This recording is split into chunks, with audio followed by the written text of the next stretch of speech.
요한복음 6장 47절에서 51절 말씀입니다.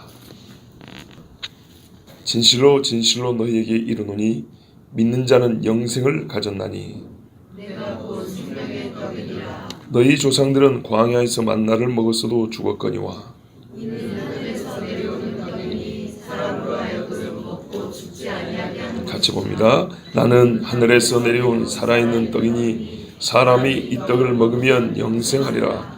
내가 줄 떡은 곧 세상의 생명을 위한 내 살이니라 하시니라. 아멘. 감사합니다. 오늘 월삭 기도는 일반 새벽 기도보다는 여러분도 잠을 깨워 오시려면 신경이 좀 쓰이고 부담이 될 것이고, 저는 말씀 준비하는데 큰 부담이 됩니다. 한편 어떨 때는 주일보다 더 부담이 되기도 합니다. 이런 이야기는 설교가 아니고 이제 설교자의 하나의 변이죠. 왜냐, 오늘 같은 경우는 특별히 그렇습니다. 모든 것이 다 평온할 때는 괜찮은데 조금씩이라도 거리낀 것이 있으면 이 말씀을 해도 걸리고 저 말씀을 해도 걸리고, 우리 중에 비록 10명만 있다 하더라도 걸리는 사람은 다 있기 마련입니다. 그래서 그거를 다 피해가야 되는 마음의 부담이 있는 거예요. 그런데 또 이제 그렇게 피해가려고 애를 쓰다 보면 할 이야기가 없습니다. 그리고 그보다 더 중요한 거는 그것도 사람의 눈치를 보는 겁니다. 누구를 기분 좋게 할까, 혹은 우리 흔히 하는 말 있잖아요. 누구를 딱 찍어서 설교한다 그러죠. 그런 야비한 짓은 안 합니다. 그런데 듣는 입장에서는 그렇게 듣습니다.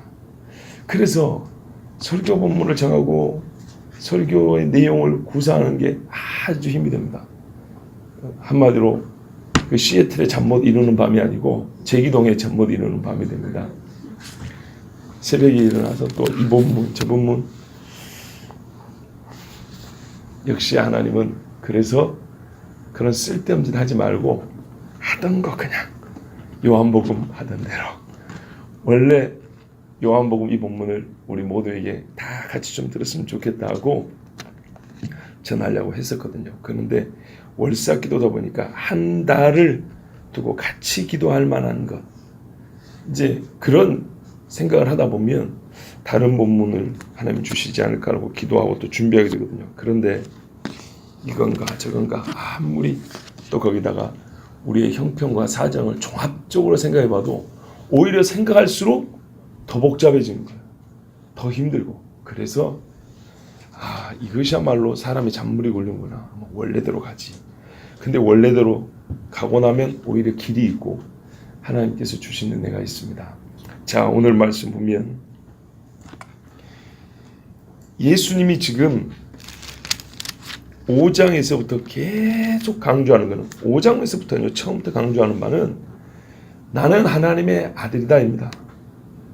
그리고 나를 믿으면 영생을 얻는다입니다. 요거를 계속 반복해서 가르쳐 줍니다. 그리고 오늘 여러분 우리 함께 읽은 말씀은 어떤 의미에서 이 긴 설교의 일단락을 짓는 부분입니다. 보시면 52절부터 이 예수님의 말씀에 대한 각 사람들의 반응과 평과 태도가 나옵니다. 예수님이 이후에는 이와 같은 말씀을 안 했냐? 안 한 것이 아니고 우리가 이해하기 쉽게 뭐라고? 일부가 끝났다고 생각되십니다. 요한복음 전반부의 그 긴 설교, 각 단락단락 상황도 다르고 배경도 다르고 그 대상도 다르지만 크게 보면 요 주장입니다. 나는 하나님 앞에서 온 하나님의 아들, 그러므로 너희가 나를 믿으면 영생에 이른다는 것이 대주제입니다. 그 대주제로 보면 여기서 예수님의 사역의 일부가 일단 종결된다 볼 수 있습니다. 그런데 제가 오늘 보고 싶은 건 뭐냐면요, 47절에서 51절의 말씀, 이 말이 무슨 뜻이냐를 설교하는 그런 설교가 아니고요, 오늘은 이 말씀이 갖고 있는 예수님의, 표현이 그렇지만요, 자기를 증거하는 선교 전략에 대해서 전하고 싶습니다. 예수님이 자기를 드러내기 위해서 내용상으로는 나는 누구다라고 계속 외쳤죠. 그런데 이 내용이 예수님이 자기를 증거하는 어떤 이 전략적 측면에서는 어떤 의미를 갖고 있는가를 보는 것입니다. 여기 이제 참 멀리서 이 새벽에 와서 내가 정말로 너무 고마운 분들도 계시는데 또 이분들이 또 선교를 주로 하시는 분들이라 제가 주로라는 말 좀 그렇구나. 거의 인생의 목적을 두고 있기 때문에 오늘 말씀이 의도한 건 아니지만 더 도움이 될 거라고 생각이 됩니다. 이게 무슨 말이냐면 잘 봐보세요. 여러분 세상에서 어떤 이가 자기 인생을 걸고 어떤 일을 합니다. 인생을 걸고 투자도 하고 공부도 하고 관계도 맺고 막 노력을 했는데 이게 확률이 50대 50이에요. 그럼 여러분 그 사람에게 그 고생을 하라고 하겠습니까? 그럼 나 같으면 하겠습니까? 확률이 뭐 예를 들어서 100분의 1 정도 된다.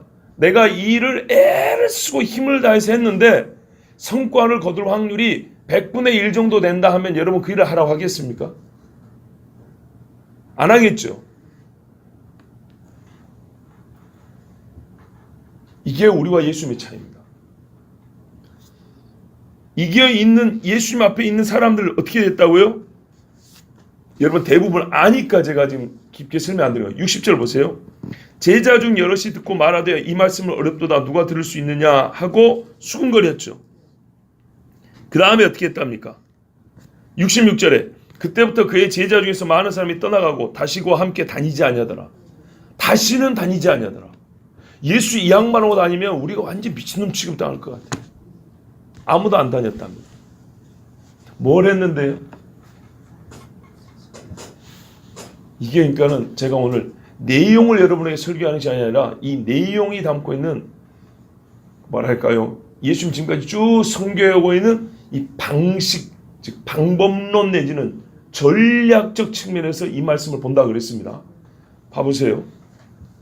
47절에 예수님의 설교 결론은 결국에 이 말이에요. 나 믿으면 영생을 가지라 했어요. 이거를 마지막 종지부를 찍기 위해서 너희가 육신의 생명, 가장 절박한 순간에 육체의 생명을 얻기 위해서 하나님 주신 선물이 뭐냐면 어제 먹은 오병이어가 아니고 그거는 굶어도 안 죽어요.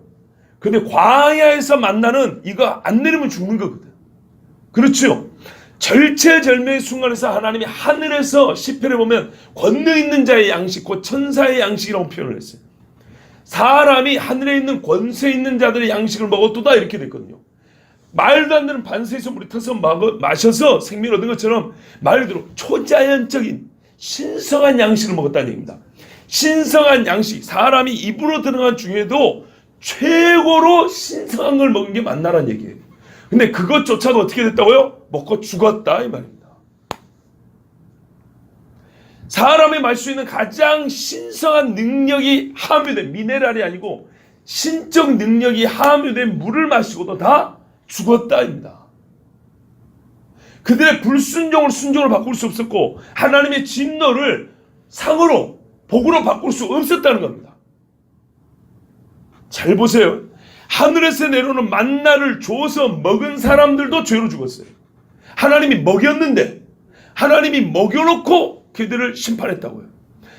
신성이 담긴 물을 마시게 했는데 죽었다고요. 그런데 우리가 살면서 이런 경험을 하면 어쩐다고요? 이런 기적을 맛본 사람이 구원을 못 받았겠어. 그런데 이들은 죽었다 이 말입니다. 그러니까 예수님의 이 말씀은 말 그대로 극단 중에 극단으로 치우친 겁니다. 그 앞에 말하면 너희가 썩을 양식을 위하여 일하지 말고 영생하도록 있는 양식을 일하라 했거든요. 예수님의 이 말씀은 진짜 사람 무한하게 하는 거예요. 우리가 잘 아는 것이지만 알기 때문에 제가 간단히 얘기해 볼게요. 어제 무슨 일이 있었냐면 사람들이 예수 앞에 엄청나게 몰려들었어요. 하루 먹고 사는 사람이 태반인데 어린애 안고 아줌마들이 아저씨들이 먼지 붉게 달리면서 남자만 5,000명이니까 만 단위 규모죠. 2만 3만이 될 수도 있는 겁니다. 애들까지 다 포함하면. 이 많은 사람들이 모여가지고 하루 종일 예수님의 말씀을 들었어요. 그리고 사복음서에 공이 똑같이 나왔다고 그랬습니다. 하나의 사건을 4번 반복한 것은 한 번 말하면 못 믿어서가 아니라 다차원적으로 설명을 해줘야 되기 때문에 그렇습니다. 여러 방면에서 이 사건은 의미가 풍부하기 때문에 설교해 준 겁니다. 그래서 오신 분들은 아시겠지만 그 차이를 도드라지게 제가 지목해 드린 게 뭐냐면 마태복음과 요한복음인데, 마태복음은 세례 요한의 죽음과 요병이의 사건을 연결해 놨고, 그 시즌 그때가 언제냐면 요한복음은 유월절과 오병이와 연결되어 있다고 그랬습니다. 세례 요한이 유월절쯤에 죽었는데, 그리고 오병이의 사건은 그 다음에 있었거든요. 근데 마태복음은 요한의 죽음과 관련하여 오병이어를 이해하면 우리에게 하나님 주신 은혜가 있기 때문에 그렇게 사건을 연결해 놨고, 요한복음에서는 유월절, 예수님의 유월절 어린 양 되심과 요한복음의 그 떡을 나눠주심과를 함께 연결을 하면 우리에게 주시는 하나님의 뜻이 있기 때문에 이렇게 연결한 거예요. 이게 별개가 아니고 유월절쯤에 세례 요한이 순교를 당한 거예요. 무슨 말씀인지 아시겠죠? 이래서 이 오병이 사건에는 떡만 먹은 것뿐만 아니라 하나님이 그걸 통해서 가르쳐주면 영적인 교훈과 지식이 매우 풍성하기 때문에 하나님이 이렇게 복음서마다 다른 사람의 다른 시각으로 우리에게 가르쳐줬단 말입니다. 그런데 어쨌거나 이 많은 사람들이 이 귀한 음식을 먹고 그 뒷날도 예수님 계신 데를 찾아와 봤어요. 제자들이 배 한 척인데 그거 타고 가는 거 봤고 예수님은 안 가는 걸 봤거든요. 그러니까 이 바닷가에 와서 제자들이 다시 건너면 예수님이 여기서 제자들 만나겠지. 그리고 빙글빙글 돌고 기다리는데 아무리 기다려도 바다 건너서 오는 배들 중에 제자들이 타고 온 배는 없는 거예요. 그 예수님이 어제 분명히 산으로 기도하는 거 봤는데 제자들 맞으러 안 오는 거예요, 바닷가로. 그래서 이 사람들이 배를 빌려 타고 바다를 건너가 봤어요. 그랬더니 예수님이 거기 계신 거예요. 그러면 이 사람들의 상식에서는 어떻게 생각이 되겠어요? 배 없었는데 오늘 아침에 여기 있네. 그러면 예수님이 밤에 기도하다가 깨가지고 밤새도록 빙글 돌아왔다는 얘기죠. 수십 리길. 그렇죠? 그런데 이 양반이 피곤하지도 않는가 아침부터 막 또 쌩쌩하고 가르치고 다니네. 그러니까 얼마나 놀랬겠어요. 그 제자들이, 아니 이 사람들이 하는 말이, 선생님 언제 오셨습니까? 이거는 언제만 궁금한 게 아니라 어떤 방법으로 여기 와가지고 이렇게 쌩쌩하게 돌아다니냐고 이게 묻고 있는 중이에요. 그러면 사람이 얼굴을 대면한 본 입장에서 대답을 좀 해주면 될 거 아니에요. 그렇죠? 자세히는 아니어도 나는 여러분이 알지 못하는 방법으로 왔어 뭐 이래도 될 거 아니에요. 바다 건넌 건 모르니까. 그래도 근데 예수님이 얼굴에 딱 대놓고 한단 말이, 너희는 썩을 양식을 구하고 오는구나. 나를 찾는 것이 떡을 먹고 배부르며 제발 썩을 양식을 쫓지 말고 영생하도록 있는 양식을 쫓자. 이게 답변이에요. 그래서 저는 우리가 예수님을 본받아야 하는데 이런 식으로 살면 세상살이 되겠습니까? 사회생활 못하는 사람이 된다니까요. 어제도 말씀드렸지만, 아니 남편이 여섯이라고 하는 여인이 앞에 있는데 거기다 대놓고 초면에 물을 달라 해가지고 물 얻어먹기는 고사하고 뺨맞게 생겼잖아요. 네 남편을 데려 이런 데가 어디냐면 이런 데가. 밤늦게 이스라엘의 선생, 자기보다 나이도 많고 고상한 이스라엘 선생 니고데모가 찾아왔으면 조곤조곤 가르쳐준대. 니는 이스라엘 선생이라고 이것도 모르냐고. 이렇게 무한을 준 데가 어딨냐 이 말이죠. 그런데 여러분 그거 아세요? 제가 지금 전략적 측면에서 얘기한다고 그랬습니다. 예수님이 취한 방식을 보라 이 말이죠. 니고데모가 예수 믿었습니까? 안 믿었습니까? 믿었죠. 사마리아 여인 때문에 그 수가성 사람들이 예수님이 그 여인뿐만 아니라 그 동네가 회심하고 돌아온 거 아시죠? 맞죠? 그러나 전체적으로 보면 예수님의 취한 방법은 우리가 사람으로 볼 때는 효율이 많이 떨어지는 거예요. 어제 5,000명이 떡을 먹었어요. 그러면 우리도 그렇잖아요. 만약에 5,000명이 등록을 했다면은 하루 지나가지고 그 중에서 4,490명이 떨어졌다고 생각을 해보세요. 그러면 여러분을 난 멱살을 이대로 두겠어요? 여러분이 전도에 왔으면은 그 사람 물어내라 할 것이고, 만약에 제가 5,000명을 데리고 왔다가 제 때문에 990명이 떠나버렸으면 멱살은 안 잡아도 어제 했던 거 다시 하라 하지 않겠어요? 그래야 사람들 오니까 그러겠죠. 자, 여러분 이제 감 잡으셨을 겁니다. 예수님은 오늘 이 많은 사람이 떨어질 것을 알지만 이 방식을 취했어요. 이 메시지 내용을 정했어요. 바꾸지 않았어요. 너희 조상들은 광야에서 만나를 먹어서도 죽었거니와 썩을 양식 중에 가장 고상한 겁니다. 인간이 먹은 양식 중에 가장 신성한 겁니다. 그래도 썩을 양식입니다. 여러분, 이게 영혼과 시간의 차이입니다. 생명과 사망의 차이입니다. 사망에 속한 것 중에 생명에 가장 근접해도 생명으로 넘어가지 못하면 사망인 겁니다. 구원을 얻지 못한 사람 중에 구원 얻은 것처럼 보여도 구원을 얻지 못한 건 못한 겁니다. 이게 무슨 말이에요? 우리 신앙생활로 잘 보세요. 꼭 이거는 저를 생각하지 마세요. 그냥 신앙을 보세요. 우리 신앙의 변화의 폭이요, 이 정도에 있으면 위험하다는 겁니다. 그게 뭐냐면 육체적 탄성입니다. 탄력성. 육체의 탄력성. 보세요. 영적인 변화가 안 일어나도 육이 갖고 있는 탄력성만 가지고도 변화를 보여줄 수 있어요. 들어간다니까요. 들어가요, 누르면. 그런데 손 띄면요, 다시 나와요. 무슨 말씀 아시겠죠? 내 심령이 변화되지 않아도 설교 좀 듣고 교회 좀 다니면 믿는 사람 흉내가 나온다고요. 육체로 그 비슷하게 나올 수 있어요. 만들어낼 수 있어요. 육체가 유돌이 없는 아주 딱딱한 강철이 아니고 살이기 때문에, 그렇죠, 사람의 감정도 예수 안 믿어도 좋은 사람 있고 안 좋은 사람 있죠. 그런 것처럼 탄력성이 있어요. 고무 탄력성이 있는 것처럼. 그래서 영적인 변화가 아닌 육적인 변화만 가지고도 영적인 변화 비슷한 데까지는 갈 수 있어요. 여기 안에 뼈가 있다면 살을 심하게 누르면 뼈 근처까지 들어간다고요. 그러나 이걸 뼈를 직접 자극한 건 아니죠. 힘이 빠지면 다시 돌아온 거예요. 제가 청년생활하면서 봤다니까요. 정말 하늘의 신령한 은사가 맛본 것 같아요. 막 선교도 같이 가고, 와, 얘가 설마 그럴까? 그럴 수 없는 사람인데 막상 시간이 어느 정도 지나고 그들을 신앙생활을 도와줬던 사람이 자리를 떠서 서로 얼굴을 못 보는 게 되면 1년 이내에 있다가 본래 육체자로 돌아가 버려요. 이게 바로 심령이 변한 게 아니라 심령 근처까지 육체적 탄력성에 의해서 변한 모습이 약간 비슷하게 보였던 거예요. 그러나 심령이 변하자면 도라미탑을 하고요. 자, 그러면 이런 경우를 생각해 보세요. 이런 경우에 우리가 육체적 탄력성에 의해서 근처까지 온 것을 보고 다 왔다고 생각하고 안심을 하거나 더 이상 가르칠 필요가 없다고 생각하거나 더 이상 이들의 믿음을 확인할 필요가 없다고 생각하거나 그러면 될까요? 근데 우리는 이런 데서 속아 넘어간다고요. 예수님은 거기에 속아 넘어가지 않아요. 떡을 먹고 예수님을 찾아왔다니까요. 성의로 보면 얼마나 고마운지 몰라요. 아침부터 생업을 마다하고 배를 타고 자기 돈 들여서 배를 빌려 타고 강을 건너왔단 말이에요. 아니, 강이란다. 바다를 건너왔단 말이죠. 이렇게 성의를 보여준 사람 앞에 인간적으로 예수님이 나 같아도 말하면 일단 찾아서 고맙소라도 할 거 아니에요. 근데 예수님은 그러지 않았어요. 왜요?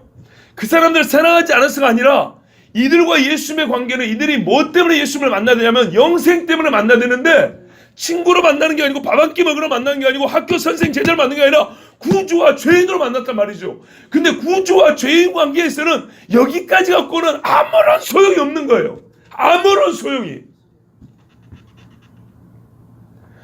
내가 육체적 탄력성에서 뼈 근처까지 갔다는 요거를 깨닫게 해줘야 무슨 소용이 생기든가 말든가 하는 그런 사람들인데, 육체적 탄력성에서 요만큼 들어왔기 때문에 뭐 살이 좀 많으면 요만큼 들어왔기 때문에 고맙소, 잘 왔소, 당신들은 나와 함께, 이 말을 예수님은 할 수가 없는 거란 말이에요. 그러나 사랑해요. 사람 어떻게 돼요? 진짜 변화시켜야 되겠죠. 진짜 변화시키기 위해서는 이들에게 결정을 할 수 있는 기회를 줘야 될 거 아닙니까? 그래서 예수님은 끝까지 말씀하신 거예요. 끝까지 나가는 겁니다. 썩을 양식에서 일하지 말고 너희는 광야에서 먹은 만나를 최고로 생각하지만 그 만나 썩을 거다. 다 죽었다. 결론은 죽은 거다. 그러면 진짜 사람이 지혜롭다면 썩을 양식이 아니라 썩지 아니하고 영생하도록 양식을 구해야 될 거 아니겠느냐. 이게 사랑하니까 해준 말씀이에요. 예수님은 보통 어제 오병에도 무리를 불쌍히 여겨 긍휼히 여기서 해준 거 아닙니까? 더 불쌍한 그들의 영혼이란 말이죠. 그래서 예수님이 자 보세요. 오병이어를 불쌍히 여기서 해줬다니까요. 그런데 불쌍히 여기서 본인이 한 일을 말하려 이건 썩을 양식에 불과하다 얘기했다니까요. 그러면 오늘 이 말을 왜요? 미워서? 아니라니까. 진짜 불쌍히 계시니까 어제 떡 먹었지. 근데 가르쳐준 거예요. 그거 잘 하루 먹으니까 배고프잖아. 그거 아니고 진짜 영원히 살 수 있는 양식이 있어. 그건 내 살이야. 이렇게 예수님이 이제 말씀을 해줍니다. 참. 그래서 예수님이 이 사람들이 이렇게 말씀을 해주자 사람들은 어렵도다 또는 자기가 어떻게 자기 몸을 떼어준단 말이냐 전혀 이해하지도 받아들이지도 않냐고 대부분이 떠나고 무리만 떠난 게 아니라 제자들도 떠났다 그랬습니다. 12사도 외에 예수님을 따르던 제자에 속한 무리가 꽤 많았습니다. 우리가 일례로 70인 제자들을 보내며 그랬죠. 그러니까는 예수님을 제자란 말은 진짜 생업을 포기하고 예수님을 졸졸 따라다니는 사람 수준, 무리가 아닌 이런 사람들까지도 이 말에 떠나버렸다는 얘기입니다. 그러면 어떻게 보면 예수님이 오늘 이날 갈라내려고 작정을 한 듯이 보이는 겁니다. 전략적 측면에서 우리가 이제 매우 겉보기만 보면 이렇게 비효율적인 가르침을 줄 수 있냐 이 말이죠. 결국에는 자기를 따라오게 해야 되는 것인데 오늘 예수님의 말씀은 오히려 수천 명의 사람을 한 방에 잃어버리는 가르침이었어요. 우리는 이런 면을 보면 보통의 교회에서 이런 전략을 취하지 않는다는 얘기입니다. 한 방에 수천 명이 떠나버리는 전략을 취하지 않는다고요. 그러죠.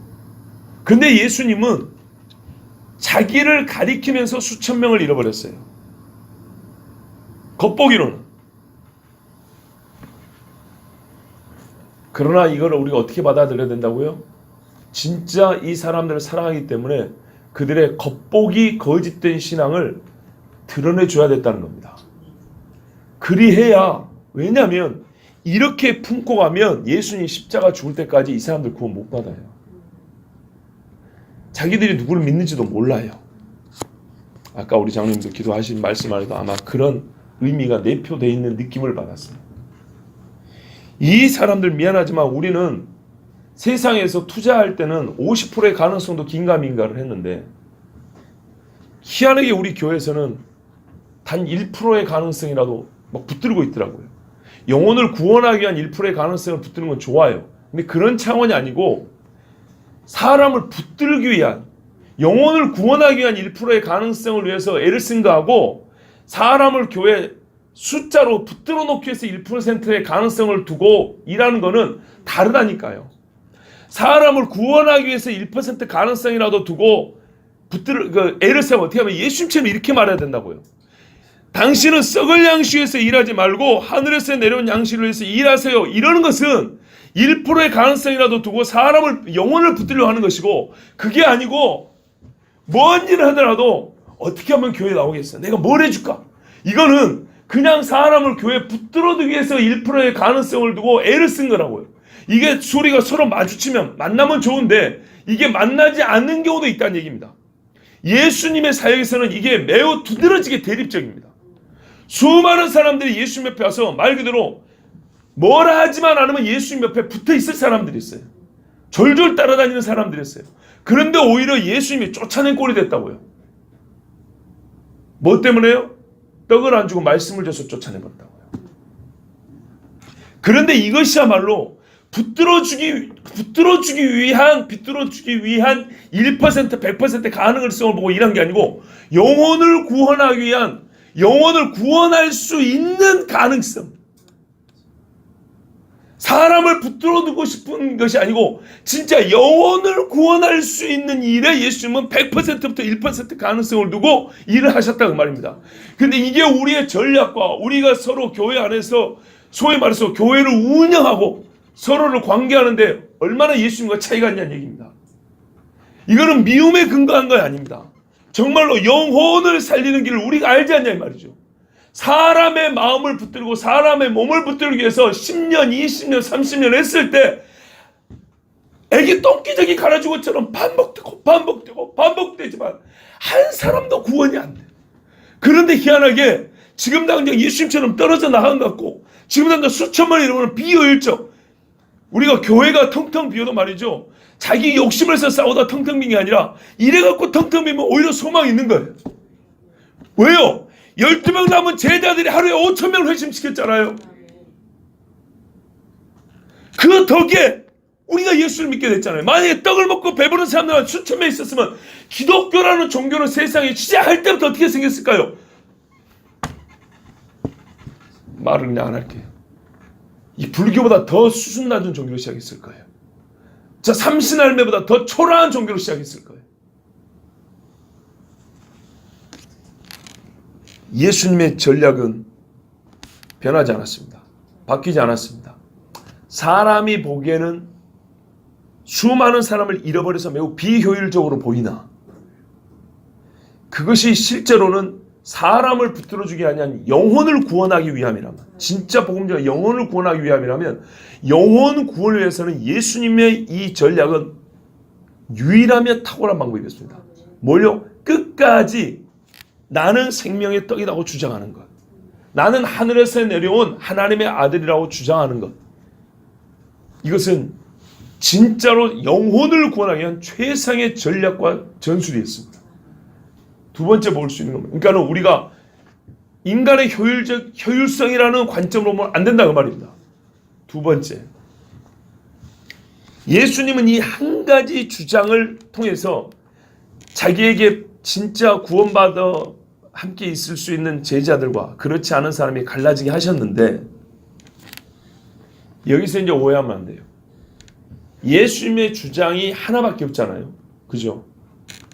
아주 날카로운 창끝처럼 이렇게 딱 하나밖에 없는데, 이 하나의 주장을 사람들이 받아들이고 믿게 하기 위해서는 세상 어떤 일에 어떤 주장을 위한 근거보다 더 많은 근거를 대셨다는 겁니다.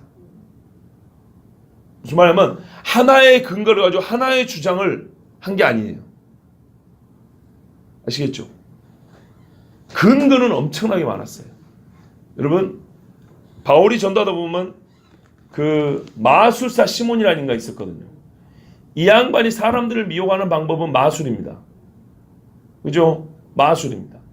점쟁이들이 사람들을 미혹하는 방법, 자기를 따르고 하는 방법은 미래를 점쳐주는 겁니다. 그러지 않습니까? 어떤 면에서 단순합니다. 한 가지 겁니다. 근데 그 한 가지 걸로 사람들은 몰려 들어갑니다. 근데 예수님은요, 주장은 한 가지입니다. 나를 믿으면 구원한다는 주장은 한 가지인데, 이 한 가지 주장을 사람들이 받아들이고 믿게 하기 위해서 든 근거, 점쟁이는 나중 이야기 또는 과거 이야기 들춰내주고 가르쳐주는 요 정도만 해도 사람들이 그를 신뢰하는데, 예수님은 본인을 생명의 떡이라고 믿게 하는 근거를 얼마나 많이 드셨냐. 죽은 자를 살리고 500의 떡 먹이고 바다 위를 걸으시고 귀신을 쫓아내시고, 그죠? 성경을 창세기부터 말라기까지 다 인용하시고, 그쵸? 선지자들이 증언하고 동방박사들이 오고 천사들이 얘기해주고. 무슨 말씀인지 아시겠죠? 예수님은 한 가지 주장, 사람이니까 이게 문제라고요. 예수님이 말씀하신 근거들 때문에 사람들이 떠난 건 아니에요. 사람을 살렸다고 떠난 게 아니라고요. 병든 자를 고쳤다고 떠난 게 아니고, 문둥병자를 고쳤다고 떠난 게 아니고, 손 마른 자를 손을 폈다고 떠난 건 아니었어요. 여기까지는 오케이인데, 이 모든 근거와 증거가 주장하는 바, 나타내는 바를 한마디로 말하면 뭐냐? 예수는 구원자라는 거예요. 여기서 사람들이 갈려버린 겁니다. 우리 교회가 그러니까 뭘 해야 되냐? 예수님이 구원자라는 근거는 예수님이 세상 어떤 주장도 사실 한 일이 별로 없지만, 예수님이 하신 주장과 가르침의 요지는 나는 구원자니까 나를 믿으라 했고, 이것을 위해서는 세상에 세상에 어떤 박사들이든 과학자들은 자기 논문의 주장을 위해서 수많은 실험과 관찰과 데이터들을 수집한단 말이죠. 그것보다 셀 수 없는 만큼 근거를 댔어요. 증거를 갖고 계셨어요. 근데 요 많은 증거를 가지고 한 가지 주장했다 이 말입니다. 그러면은 그 주장에 대해서 신뢰할 만하고 믿을 이유는 충분하잖아요. 그런데 우리가 안 믿는 거예요. 전략적 측면에서 무슨 말씀이냐? 우리가 교회에서 여러 가지 주장을 하고 여러 가지 일을 하면서 빈약한 근거들과 증거들을 하나에 하나 이런 일을 할 것이 아니고, 한 가지 주장에 수많은 근거를 가지고 있어야 된다는 얘기입니다. 예수가 메시아다라는 것을 증거하는 것이 교회가 사명이고, 예수는 메시아다라는 이 주장에 따른 믿음으로 모인 사람들이 교회란 말이죠. 아시겠죠? 요것을 끝까지 공부하며 지키고 복음의 신앙을 지키고 이 세상의 핍박자들에 맞서서 우리가 구원 얻기까지 경주에 나가기 위해서 우리는 살아있는 동안에 뭐 하냐면 이 주장과 이 믿음이 약해지지 않도록 예수님처럼 끊임없이 서로가 서로에게 예수는 구원자라는 증거가 되어준다 이 말입니다. 집사님이 이 집사님이 김 집사님한테 예수는 메시아라는 증거가 되어줘야 된단 말입니다. 교역자들의 성도들에게 예수는 구원자라는 근거가 되어준다 이 말입니다. 그리고 끝내는 이 모든 교회에 행하는 일들과 교회의 사람들, 즉 우리 구성원들, 예수님의 제자들이 하는 일을 다 모아보면 귀결점 깔때기로 쫙 엑기스를 따라내보면 예수 구원자, 예수 그리스도가 딱 나온다 이 말입니다. 그리고 거기서 사람들의 눈에 보기에는 효율성이 떨어지는 일들이 벌어지더라도 그것은 바른 겁니다. 이 전략적 측면에서 두 가지를 우리가 발견할 수 있습니다. 지금까지 요한복음 6장까지 8장을 제가 실수했나 할까 6장까지 보면은 예수님은 이 결론을 위해서 결국엔 내가 메시아니까 나를 믿라는 결론에서 정말 많은 말씀을 하셨고 많은 증거를 내셨고 많은 일을 하셨어요. 그리고 자기 스스로를 부정하지 않았어요. 내가 한 말, 내가 한 기적, 하나님 아버지께서 나를 위해 증거하신 이 모든 것이 뭐냐면 내가 메시아, 곧 하나님의 아들이라는 것이다 라고 그 모든 증거에 대하여 바른 결론을 내셨어요. 그런데 이렇게 바른 결론을 내어주자 사람들은 이렇게 떠나버렸어요. 그러나 이것이야말로 신앙의 순수성, 바른 기독교 진리, 우리가 기독교는 종교적인 개념을 쓴다면 기독교됨의 정체성은 바로 여기서 나타나는 것이고, 이것이 근데 사람들을 보기에는 안타깝게도 효율성 시대를 살고 있는 우리 시대에는, 실용주의 시대를 살고 있는 현대 교인들에게는 이런 방법이 매우 비효율적이고 오히려 비신앙인 것처럼 어떻게 사람을 잃어버릴 수 있냐고 이렇게 보일지 모르지만 이것이야말로 예수님이 취한 방법이란 말입니다. 그러므로 우리가 인간적인 욕심으로 다투다가 누군가가 상처받는 것은 하나님 앞에 죄이기 때문에 회개를 해야 되지만 예수님 같은 이런 주장, 이렇게 교회를 세워내기 위해서 수천 명이 떠나보고 제자들이 떠나고 12명만 남아도 이것은 우리가 잘못한 것이 아니고 하나님 앞에 바른 것이고 걱정할 필요 없어요. 왜요? 아까 말씀드렸잖아요. 예루살렘 보세요. 오히려 이때 떠났던 예수님을 못 박았던 사람들이 3,000명, 5,000명이 돌아온다니까요. 그런데 그때까지 인내하는 자가 누군가? 왜요? 실용주의 시대를 살아가니까. 우리가 교육을 그렇게 받아놓으니까. 효율성 시대를 살아가니까. 확률 게임의 시대를 살고 있으니까. 근데 믿음은 그것이 아니라는 말입니다. 여러분, 우리가 이 월사관 특별세를 기도잖아요. 한 가지만 더 말씀드릴게요. 요거는 조금 어려운 개념일 수 있는데요. 들어놓으시면 여러분 성경을 이해하는 데 큰 유익이 됩니다. 제 말을 나누면 인지적 주변시라는 게 있습니다. 무슨 말이냐면 인지, 뭘 우리가 깨닫는 거죠. 우리가 이렇게 딱 알아차리는 걸 인지라고 하는데 주변시는 주변거리로 취급한다는 얘기고 시가 할 때 시자입니다. 주변을 본다는 겁니다.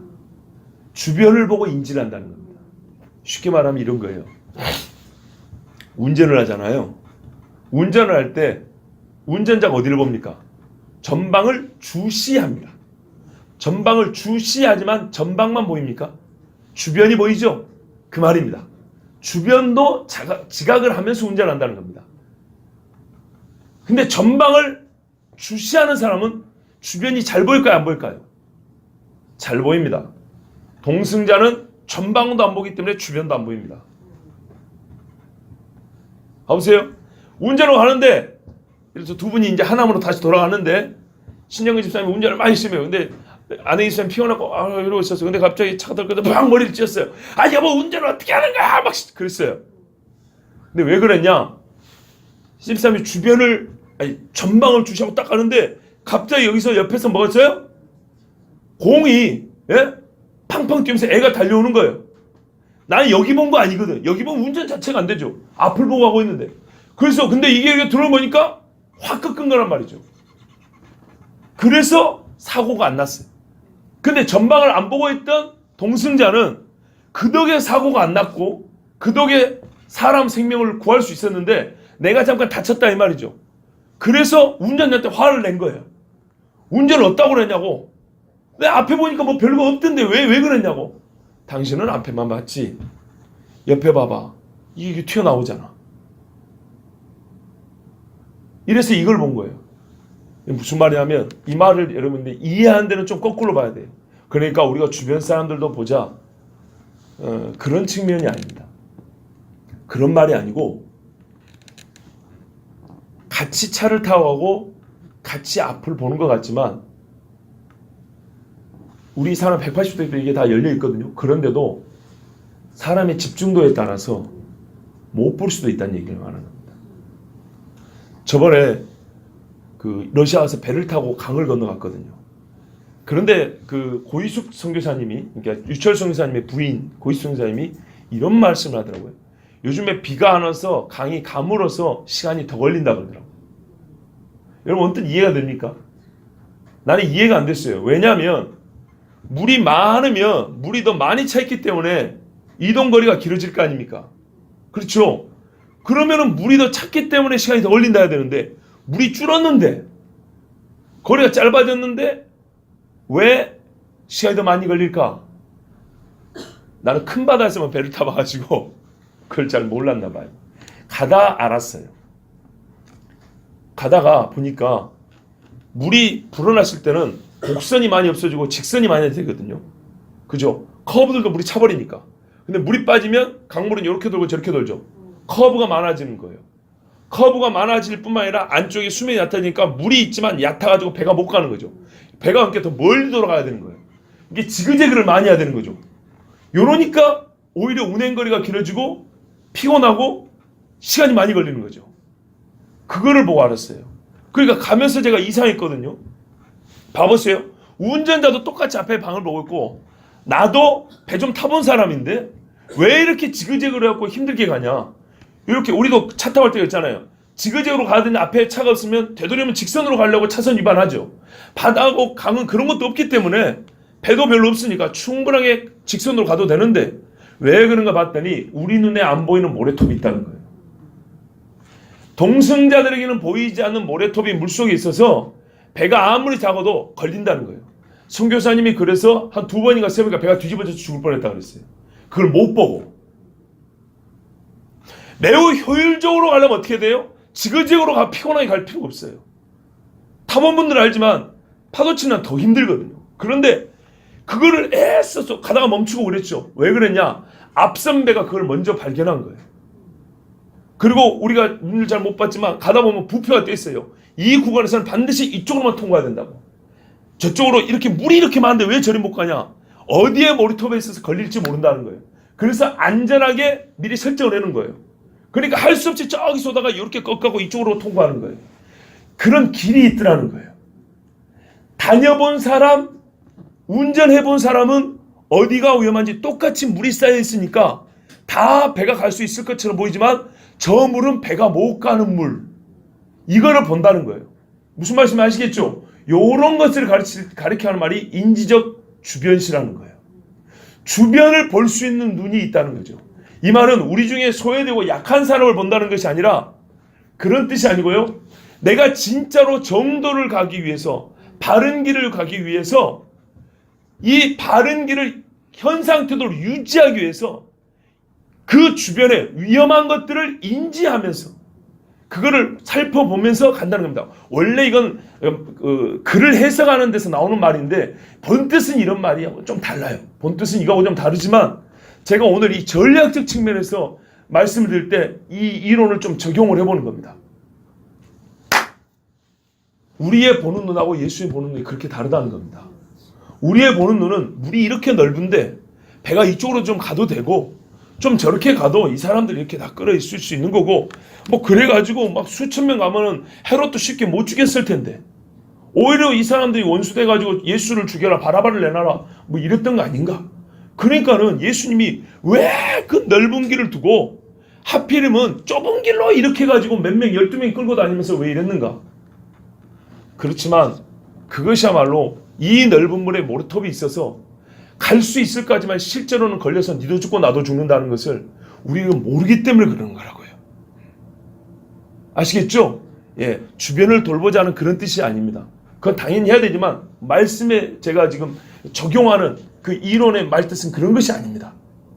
진짜로 생명의 길을 가기 위해서, 진짜로 바른 길을 가기 위해서 우리가 자각해야 되고, 우리가 항상 이거를 감지해야 될 주변적인 시각이 있다는 겁니다.